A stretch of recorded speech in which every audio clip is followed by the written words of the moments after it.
The verbal war between President Obama and Syria's President Assad reached a fever pitch, with Congress and the American people debating what to do in response to that chemical weapons attack in Syria. Assad, in his first interview with an American journalist since the incident, denied he was responsible and suggested there would be repercussions if the Americans take action. Just hours ago, President Obama responded to ABC's Diane Sawyer for our coverage of the crisis in Syria.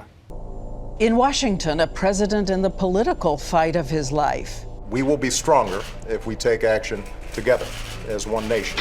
In Damascus, another president in the fight of his life. Kerry didn't even present any evidence. He talked, we have evidence, and he didn't present anything. Nearly 3 weeks, 20 days after the chemical attack in Syria, a war of words for the hearts and minds of the world. The Assad regime's inhuman use of weapons of mass destruction against innocent men, women, and children unleashed hellish chaos and terror on a massive scale. And if we don't stand up to it, we'll face it more, and they will think they can intimidate anybody. Straight to the breaking news. If Bashar al-Assad yields control of his chemical weapons to international authority, are we back from the brink? Is military strike on pause? Absolutely, if in fact that happened. I don't think that we would have gotten to this point unless we had maintained a credible possibility of a military strike, and I don't think now's the time for us to let up on that. So what I've said specifically is I want to make sure that that norm against use of chemical weapons is maintained. That's in our national security interests. If we can do that without a military strike, that is overwhelmingly my preference. And now the key is, can we see with a sense of urgency? Urgency meaning how long does he have to show this is real? A week? A month? This is one of those situations where the stakes are high, but they're long-term. They're not immediate, they're not imminent, but they are serious. I don't anticipate that you would see a succession of votes this week or any time in the immediate future. And so I think there will be time during the course of the debates here in the United States for the international community, the Russians and the Syrians, to work with us to see is there a way to resolve this. But so I want to make sure that we weeks. don't take pressure off. Bashar al-Assad has said everything is possible in terms of retaliation. Will there be attacks against American bases in the Middle East if there's an airstrike? You should expect everything. You should expect everything. Not necessarily through the government. It's not only, the governments are not the only player in this region. You have different parties, you have different factions, you have different ideology. You have everything in this region now.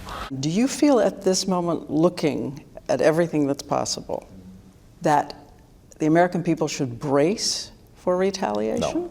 Look, we take all precautions, but understand Assad's capabilities are not significant compared to ours. They're significant compared to an opposition that are not professional fighters. They have allies, Iran, Hezbollah? They're significant relative to 400 children that they gassed. They're not significant relative to us. Iran is not going to war with the United States over the use of weapons that they themselves object to. But I think it is important for us to understand that if, in fact, the choice is between a world in which dictators and other countries start believing it's acceptable to use chemical weapons on civilians and children, that will make it more dangerous for us. It means our troops, when they're in theater, all start having to wear gas masks because they don't know whether or not chemical weapons would be used. If we can resolve this without military conflict, that is my great preference, because I have to tell you that I would much rather be talking about how we can provide early childhood education to our kids and create more jobs and focus on all the things that I really think the American people care deeply about. But my responsibility as Commander-in-Chief is to make sure that I think about our long-term national security interests, and the use of chemical weapons threatens that in a significant way. You still want Congress to vote authorization, and do you still reserve the right to strike if they say no? With respect to me ordering a strike in the face of congressional opposition, this is something that I have said to my team is the reason I took this to Congress in the first place. I think that on issues like this, it's important for me to weigh consensus in this country. Strikes may be less effective if I don't have congressional support and if the American people don't recognize why we're doing this. So I haven't made a final determination in terms of what next steps would be. My hope would be that I can persuade Congress that this is important. My hope is that I can persuade some of the American people that this is important.